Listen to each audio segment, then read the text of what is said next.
Москвадан да чалышты, Бортников мага чалды, президенттерди таппай атабыз, сүйлөшүш керек эле депчи. Это частный дом, я туда приехал, вот, там был Джейнбеков. Экинчи бизге сюрприз бул Атамбаев келип калат деген биз күткөн эмеспиз да. Чечим кабыл алынды. Рахмат. Премьер-министр болот, андан кийин президент шайлоого катышат деп биз билгенбиз. Hazır деген садыр буга жөн кетмек. Тиги Ысык-Көл гостиницага бир 7000дей киши чогулду да. И как раз столкнулся, тогда заходили, значит, в госрезиденцию Камчибек Ташиев и Садыр Джапаров. Бат эле жетип бармакпыз 500 метрде. Оп эле деп эле кирип бармакпыз.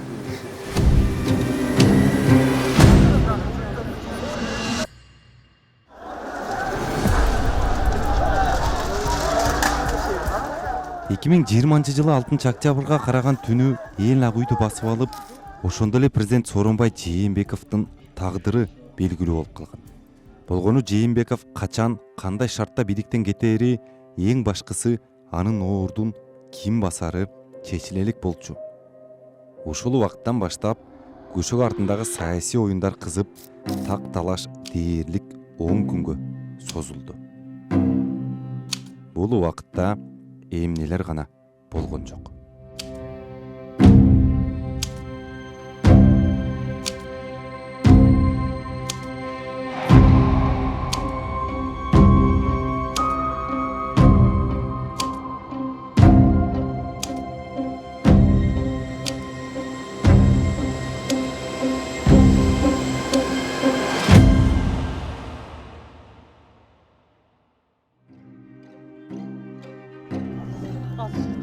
Шайлоонун жыйынтыгына нааразы болуп көчөгө чыккандар президент жана парламент отурган имаратты басып алган таңкы төрттө ошол кездеги УКМКнын төрагасы Орозбек Опунбаевдин, ички иштер министри Кашкар Жумшалиевдин жана башкы прокурор Өткүрбек Жамшитовдун кызмат ордунда жок болгону айтылат. Ошондо Коопсуздук кеңеши УКМКнын имаратында күч органдарынын башын бириктирген жыйын өткөргөн.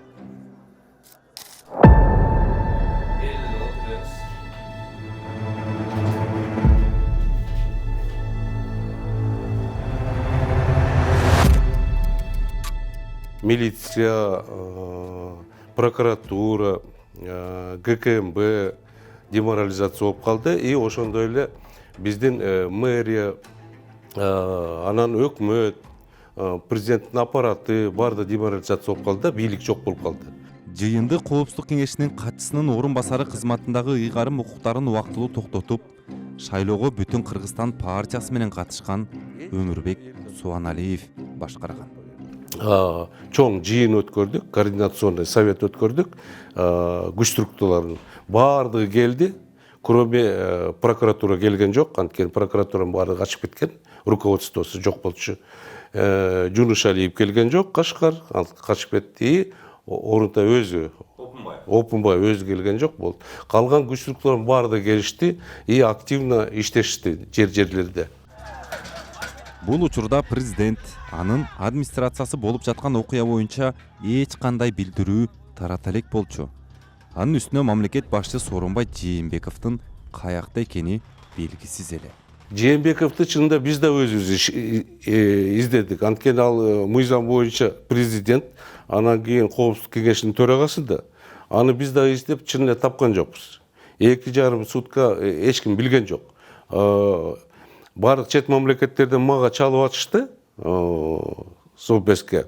Чалып атышты, ошонун ГКМБнын чоңдору, Совбездин секретарлары чалып, биз президентке докладывать этишибиз керек, ар бир өзүнүн республикасына. И силердин президентке таппай атабыз деп. Биз дагы айттык, азыр охранасы бекитип койгон окшойт, биз дагы таппай атабыз депчи. Себеп ошондой болду да. Москвадан да чалышты, Бортников мага чалды, президенттерди таппай атабыз, сүйлөшүш керек эле депчи. Мен айттым, биз да таппай атабыз, биз да билбейбиз дедик. Ошондо 2,5 сутка жоктой болду да. Көчөгө чыккандар ак үйдү ээлеп алган соң ар кандай топтор улуттук коопсуздук комитеттин, ички иштер министрлигинин, башкы прокуратуранын, жада калса мамлекеттик телеканалдардын имараттарына да кирип барышты. Элдик толкундоолордун арты менен абактагы Алмазбек Атамбаев, Садыр Жапаров сыяктуу саясатчылар эркиндикке чыгышты.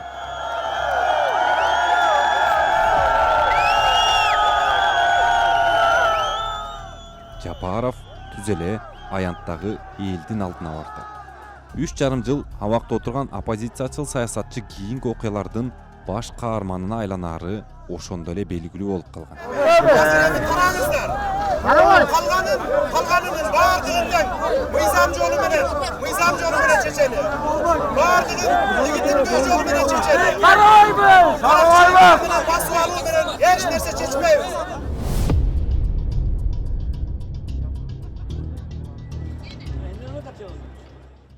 Элдик толкундоолордун эртеси 6 октябрда ошол учурдагы өкмөт башчы Кубатбек Боронов кызматтан кетүү боюнча арыз жазганы кабарланып, бирок расмий тастыкталган эмес.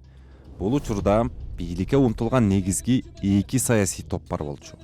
Бири Адахан Мадумаров, Өмүрбек Бабанов, Алтынбек Сулайманов, Сапар Исаков жана Жанарбек Акаевтар баштаган саясатчылар түзгөн координациялык кеңеш болсо, экинчиси Садыр Жапаров менен Камтбек Ташиев баштаган топ эле.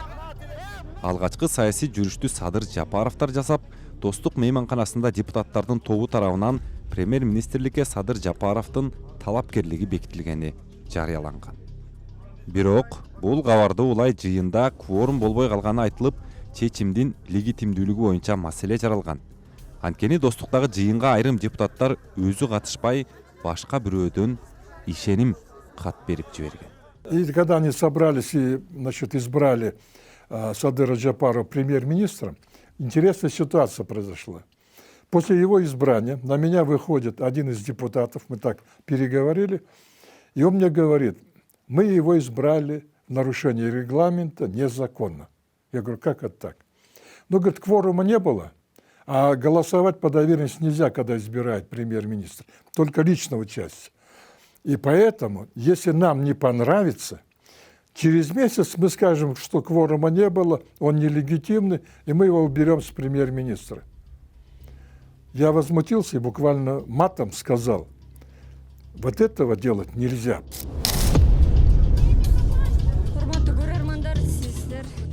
6 октябрда 2 суткадан бери тим жаткан президент Сооронбай Жээнбеков уюн катып, анын кыска видео кайрылуусу жарыяланды. Анда Жээнбеков бийликти күч менен тартып алуу аракети болгонун айтып, баардык саясий күчтөрдү укуктук талаага кайтууга чакырат. Урматтуу мекендештерим, кечээ түнү айрым саясий күчтөр мамлекеттик бийликти мыйзамсыз тартып алуу аракетин жасашты. Шайлоону шылтоо кылып, коомдук тартипти одоно бузушту. Саясий партиялардын лидерлерине өз тарапкерлерин тынчытып, чогулган жерлерден чыгарып кетүүсүн сунуштайм. Сооронбай Жээнбековдун кайрылуусу жарыяланганы менен анын каякта экени дагы эле белгисиз болчу. Президент ошол учурда Бишкектин жогору жагындагы үйлөрдүн биринде жатканы кийин айтылды. Эң кызыгы ушуда болуп атат да, ал өзүнчө эле качып жүрдү да Жээнбеков. Аны же издеген киши жок болду, же анын коопсуздугуна шек келтире турган деле күчтөр болгон жок ошол моментте. Нашел телефон одного из помощников Сооронбая Жээнбекова, позвонил и хотел встретиться. Дали согласие, но это уже было, я не помню, числа 7-8, где-то, вот я точно не могу сказать, где-то вот так произошло, да может быть числа 8 даже. Потому что в Белом доме не было, госрезиденции их не было.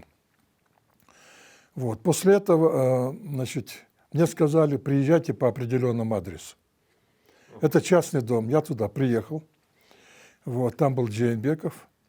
Я пытался узнать его позицию, вот, и, судя по всему, значит, он был, конечно, поскольку не имел информации, он был немного растерян, вот, но в то же время очень спокойный, у него паники на лице не было.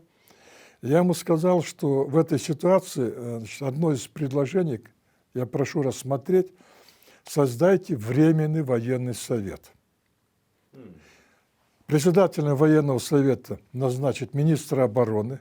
В этот временный совет должны войти министр внутренних дел, представитель МВД, Госкомитета национальной безопасности, МЧС и Роза Атунбаева, как бывший главнокомандующий. И при этом этот временный военный совет должен был объявить новые выборы президента в течение 3 месяцев. И он должен эти выборы обеспечить. Вот такое предложение я внес.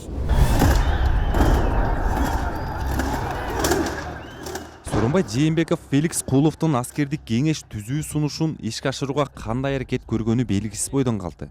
Бирок 9 октябрда президенттин жарлыгы менен Бишкек шаарына өзгөчө абал киргизилип, коменданттык саат да жарыяланган. Бирок анын шарты аткарылган деле жок. Анткени Жээнбековдун бийлиги бошоп калган учур эле.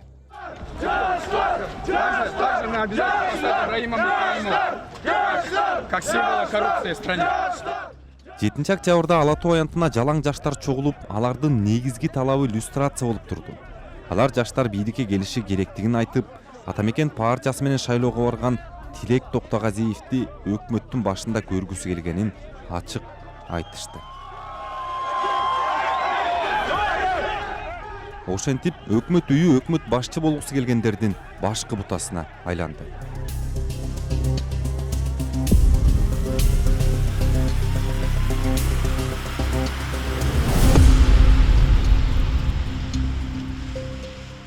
Белгилүү эле азыр уже белгилүү эле саясатчылар болуп калды.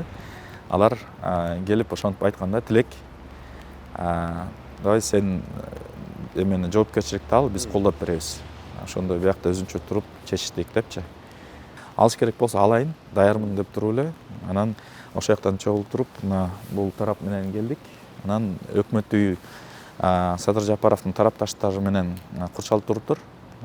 Биз болсо айттык, биздин келген адамдардын саны билбейм 5 эсе көп болгон болуш керек да. Биз просто курчап калганбыз да, бүт жерденчи курчап калып. Анан Чоң Казат, Максат Мамутканов, Сыймык Жапкеевтер өкмөт үйүнүн ичинде болду. Алар кайтарып турган, эшиктерин жаап, эч кимди киргизбей турбоду. Эч кимди киргизген эмес. Журналисттерге кандайдыр бир деңгээлде ачык болчу ичи бизге киргенге, айрым журналисттерге. Бирок башка эч кимди киргизбей аткан,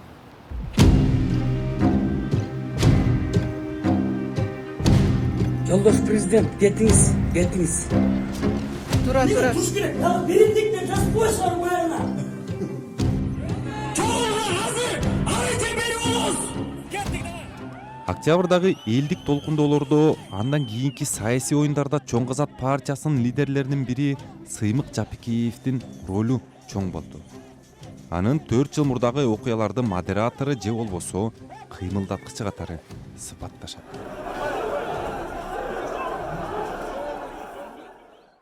Көк үйдө Мамутканов, жана Ордо дегенде Мияров, Мирбек Мияров, анан Темирбек Асанбеков, байкебиз абабыз. Ушу баарыбыз ошо көк үйдү биз кармап турганбыз да.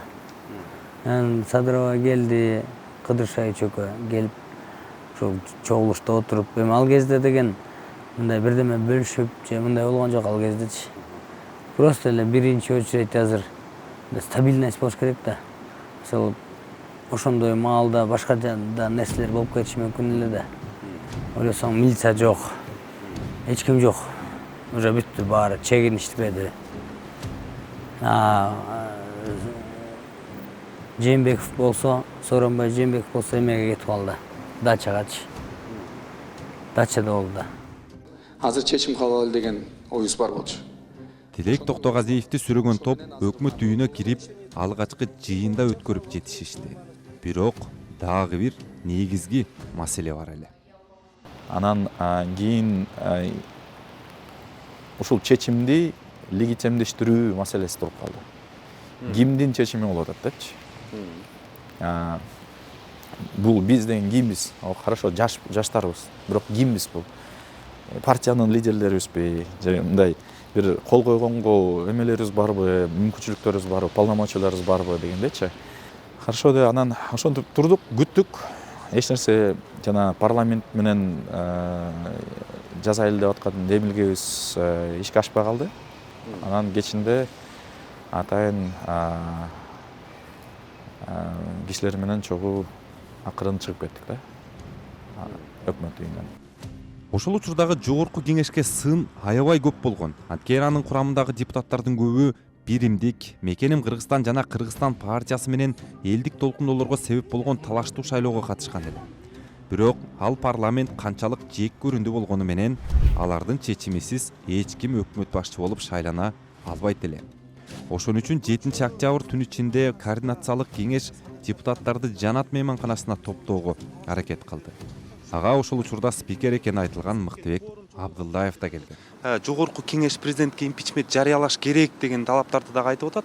Президенттин тагдыры кандай болот деп ойлойсуз? Эгерде ошону группа депутаттардын баары тең андай маселени карайбыз десе, анда биз күн тартибине киргизишибиз керек.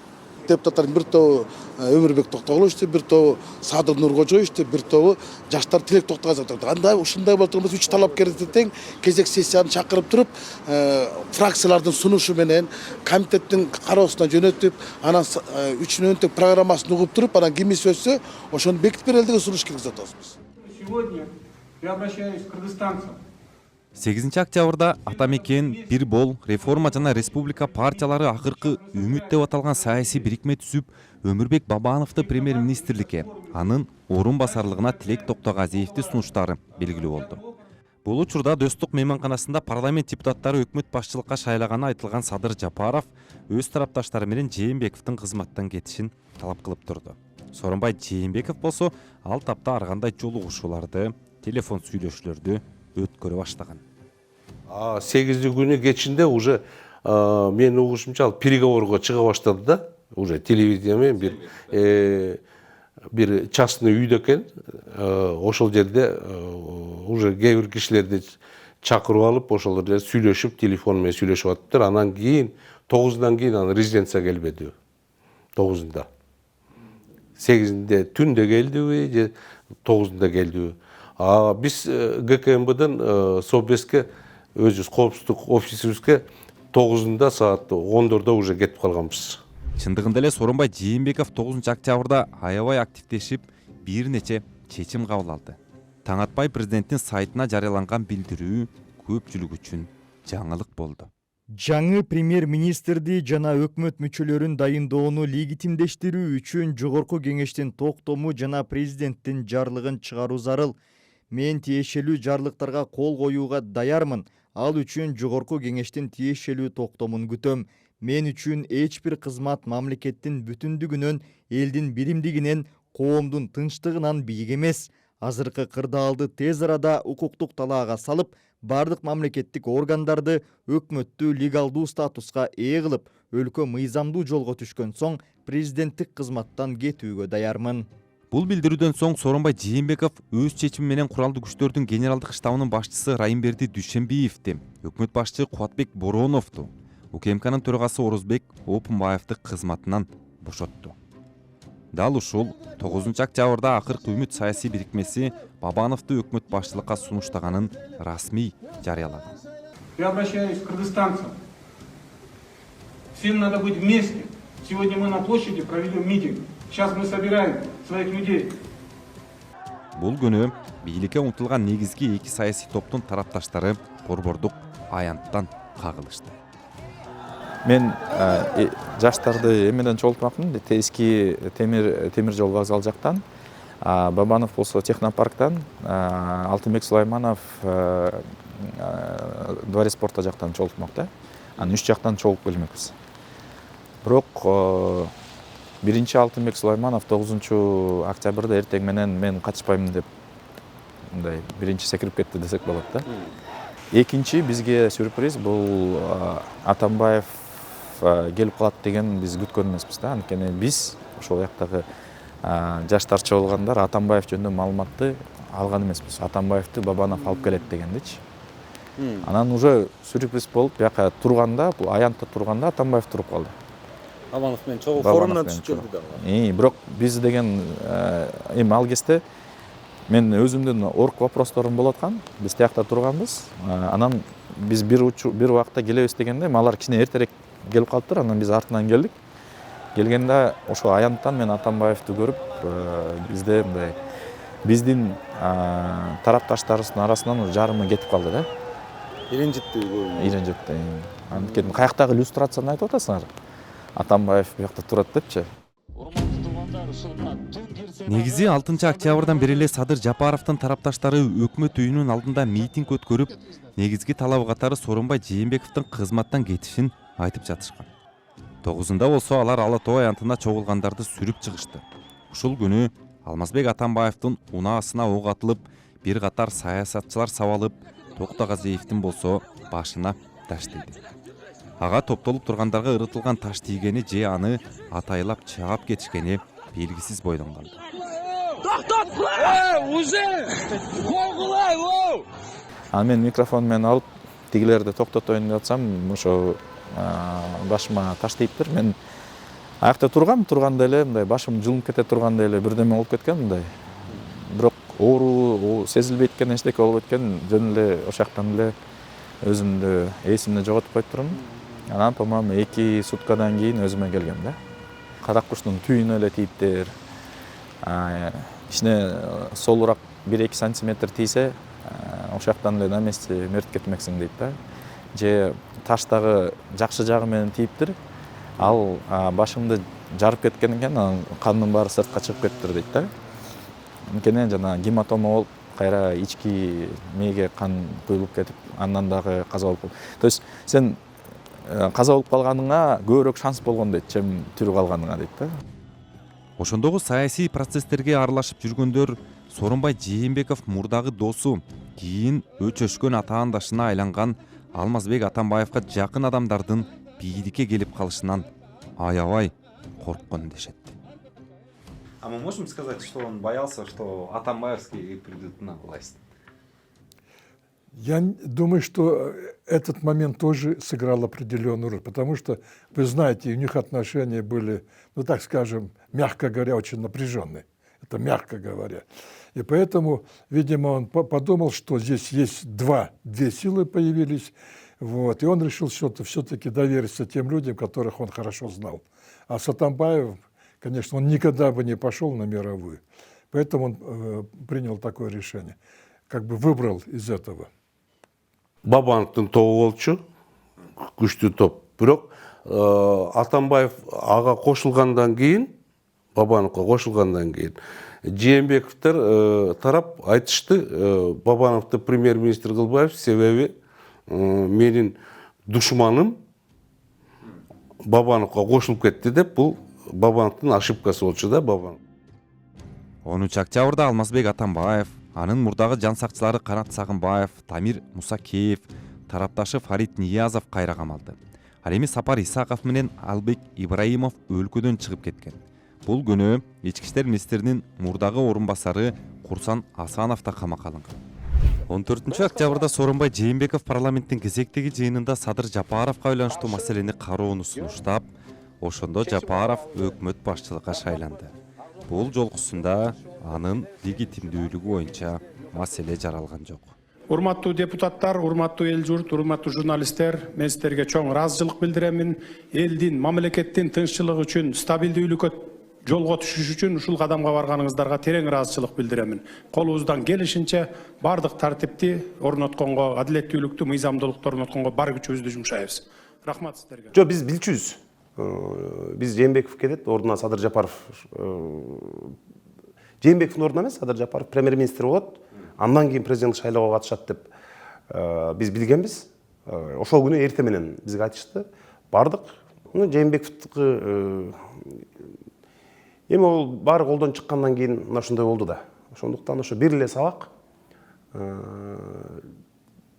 өтө эсирип кеткен, жанагы эл менен эсептешпей, көздү май басып, баарыңар акмаксыңар, баарыңар мендей ойлонушуңар керек, мына мен деп манчыркаган бир дагы Кыргызстандын жетекчилерине, бийлик башкаргандарга жарашпайт. Ошондуктан өз убагында тынбай жанагынтип мактагандардын баарына эле эрип кетпестен мындай реалдуу караганга өтүш керек. Ачыгын эле айтайын, бир депутат аркылуу айттырыптыр. Мен арызымды жазып берип эле тынч кетип калайын деп өзүмдүн каалоо. Негизи Садыр Жапаров 8 октябрдан бери Сооронбай Жээнбеков кызматтан кетем деп сөз бергенин айтып келген. Ал эми өкмөт үйүнүн алдындагы анын тарапташтары Жээнбековду шаштырып гана турушту. Жээнбеков 15 октябрда эртең менен коомдук саясий чөйрөнүн өкүлдөрүн резиденцияга чогултту. Ал жыйынга катышкан Кууловдун айтымында Жээнбеков кырдаал турукташканда гана бийликтен кете турганын билдирген. Он уже приглашает, значит, определенную группу людей, в которые вошли около 10 человек, в том числе я.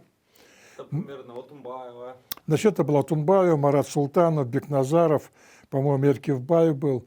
Значит, ну еще кто-то. Я сейчас... Да, Исмаил Исаков тоже был. Вот. Он нас собирает, значит, в этом зале, в госрезиденции, за таким круглым столом. Вот. Ну, суть была такая. Мы все дали предложение такого характера, что в этой ситуации, значит, не надо излишних каких-то движений делать, надо создать типа дорожной карты, вот, типа плана, и по этому плану постепенно в демократическом конституционном русле власть передать, чтобы он вот этот момент со своим, значит, помощниками, со своим аппаратом все эти вопросы продумал, детали. Вот на этом мы, значит, порешали. Он согласился.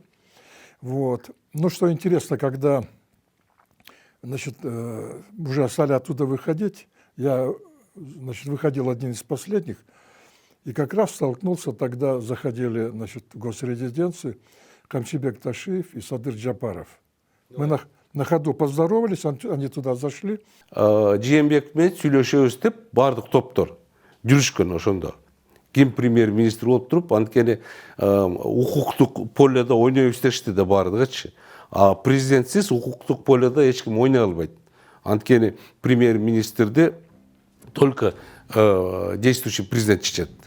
Азыр деген Садыр Нургожоевич тияктан сүйлөшүп атам дейт. Аларча резиденциясында сүйлөшүүлөр жүрүп жаткан учурда өкмөт үйүнүн алдындагы митингчилер резиденцияга жакын жердеги Ысык көл мейманканасынын алдына чогулушат. Сыймык Жапкеев бул митингти да жетектеп турду. Мен тиги Садырованы убактылуу өкмөт ошол кезде өкмөт сыяктуу кылып сиз караңыз эми деп мындай сүйлөштүк да. Ата көп киши эле бар эле да. Анты кетпей койду да. Анан 15 октябрда 10 күндөн кийин тиги Ысык көл гостиницага бир 7000 киши чогулдук да. Уже мындай уже такыр уже убежденный кишилерчи. Кетиребиз. Азыр эмне резиденция жакын эле болчу да. Анан барып солдаттар менен согушабыз. Грипп арабыз азыр. Сокканы көргөзөбүз деди да. Ысык көл мейманканасынын алдындагы митинг Сооронбай Жээнбековдун чечимине канчалык таасир эткенин эч ким айта албайт. Бирок ошол 15 октябрда президенттин сайтында Жээнбеков кызматтан кеткени жарыяланды. Мен Кыргызстандын тарыхында кан төгүп кеткен, өз жарандарына каршы ок аткан президент катары калгым келбейт. Ошондуктан мен отставкага кетүү чечимин кабыл алдым. Эми Жапаровду жана башка саясатчыларды өз тарапкерлерин тынч жол менен таратууга чакырам. Элдин тынчтыгына, өлкөбүздүн бүтүндүгүнө доо кетирбегиле. Анан дагы жакшы арыз жазып бербеди президенттен кетем депчи. Биз айтканбыз 3-тө чыгабыз депчи. 2:45-терде ушундай 2:15-терде эметти да, жаздылды да. Ошол жерде тургандар чын эле барат белеңби эгерде Жээнбеков арызын жазбаган болсо? Бүт фанаттар болчубуз да. Уже такыр уже. Мисалы тил эмедечи площадьте 30 000 киши болсо алардын көбү зрительдери болчу да мындачы. Биякта 7 000 болсо бүт уже политиканы түшүнгөн уже мындай активисттер, фанаттар эле да. Бат эле жетип бармакпыз 500 метрде. Ополада эле кирип бармакпыз. Бирок эми жазып берген туура болду. Но когда они зашли, они, видимо, убедили Сооронбая Жээнбекова о необходимости решения вопроса положительного, да, вот, чтобы они, видимо, договорились, что они смогут обеспечить, и вот это как раз мирный процесс произойдет. Что еще, видимо, роль сыграла? Они друг друга хорошо знали. Понятно, что с Атамбаевым там контакта у Джейнбекова не могло быть, а здесь они друг друга знали, были, видимо, определенные гарантии. Вот. И Джейнбеков, я считаю, принял в данной ситуации, так скажем, вынужденно правильное решение. 16 октябрда парламент Сооронбай Жээнбековдун отставкасын кабыл алып, өкмөт башчы Садыр Жапаровго президенттин милдетин аткаруу укугу берилген. Ошентип 2017 жылы 15 октябрдагы президенттик шайлоодо 920 миң шайлоочунун добушу менен бийликке келгени жарыяланган Сооронбай Жээнбеков 3 жылдан кийин 2020 жылдын 15 октябрында кызматтан кетти. Ушундай тынчтык жолу менен, мыйзамдуу жолу менен бийлик алмашып атканына биз 1000 мертебе ыраазы болушубуз керек. Мындан ары мага жүктөлгөн милдеттерди толук аткарууга, бардык күч аракетимди ички жана тышкы саясаттарда мурда кандай келатса ошондой улантууга бардык күч аракетимди жумшаймын. Жапаров менен мен ооруканада жатканда мага келип айтышты, ошо Жапаров жолугусу келиптыр деп. Анан ошондой Сооронбай Жээнбеков кызматын тапшыргандан кийин анан бул өкмөттүн үйүндө отуруптур, ошол жака чакырган экен, анан келип сүйлөшкөнбүз. Ал айтат, биздин жалпы максатыбыз бир, Кыргызстанда стабилдүүлүк азыр керек. Эми бул спортто деле, мисалы үчүн, единоборстводо жеңилген тарап деле жеңилгенин кабыл алыш керек да. Биз жеңилдик. Иллюстрация идеясы ал учурда жеңилди. Бирок элдин талабы калып калганы үчүн, мен оюмча, бара-бара мына Матраимов камакта, Көлбаев ликвидация болду. Мен оюмча, ушул бул мына 3-чү революциянын эң негизги жыйынтыгы деп айтсам болот. Ошентип Кыргызстандын эгемен тарыхында элдик толкундолордун арты менен 3-чү жолу бийлик алмашты. Сооронбай Жээнбековдун кызматтан кетишине чабал башкаруу, Матраимов маселеси, анан эң башкысы 2020 жылдагы адилетсиз шайлоо себеп болгону айтылат. Сооронбай Жээнбеков кызматтан кеткенден кийин ар кандай мамлекеттик иш-чараларга катышып калат. Бирок мындан 4 жыл мурун болуп өткөн октябрь окуялары боюнча бир дагы жолу уюнгат элек. Биз бул материалды жазып жатканда дагы Сооронбай Жээнбековдун өзү анын жакындары менен байланыш алган жокпуз. Ал эми жогорку кеңеште Сооронбай Жээнбековдун экс-президент макамына байланыштуу маселе көтөрүлүп, аны ажыратуу керектиги дагы 1-2 курдай айтылган. Бирок бул сөздөр сунуш иретинде эле калып, кандайдыр бир аракеттер көрүлгөн жок.